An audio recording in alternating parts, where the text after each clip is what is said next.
বাইরে যাবো না, গুজা ঠান্ডা পড়েছে। এই নাতিটা খেলছে বারান্দায়, তাই এসে একটু দাঁড়িয়েছি। এই শোনো না, এই তোমাদের পাশে যে রতনের বউয়ের তো সাত নেমন্তন্ন করেছে। বাবা আর বলো না, যা অহংকার হয়েছে রতনের মায়ের। হ্যাঁ গো, এক সুন্দরী বউ ভাবে, একবারে পাড়াখানার মতো, ওর বউর মতো কেউ সুন্দরী নেই। তারপরে চাকরি করে, আবার কোন স্কুলে নাকি দিদিমণি চাকরি করে।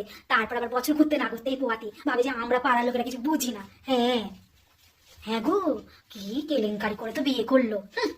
হ্যাঁ হ্যাঁ, তোমাদের বলেছে? ও, আমাদের তো এখনো নিমন্ত্রণই করতে আসেনি। আরে শোনো গো, ওই পাড়ার ওই যে প্রতীক প্রতীক নাকি ওর বোনটা তো পালিয়ে গিয়েছে গো।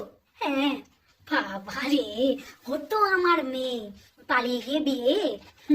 মেনে নিতাম না। হ্যাঁ, ছি ছি ছি ছি, কি কেলেঙ্কারি কি কেলেঙ্কারি। হ্যাঁ, এই কি, হ্যাঁ আমার মেয়ে, আমার কোন মেয়ে পালিয়ে গিয়েছিল? আরে ও তো আমরাই নিজেরা দেখে শুনে বিয়ে দিয়েছিলাম, না দেখে না এমন কথা বলো তোমরা। বাবা যাও তো, এই জন্য ভালো লাগে না, যাও যাও যাও যাও, আমার ভালো লাগে না, আমার অনেক রান্না বাকি আছে, তোমাদের মতো তো পাড়া ঘুরে ঘুরে বেড়াই না আমি, যাও তো।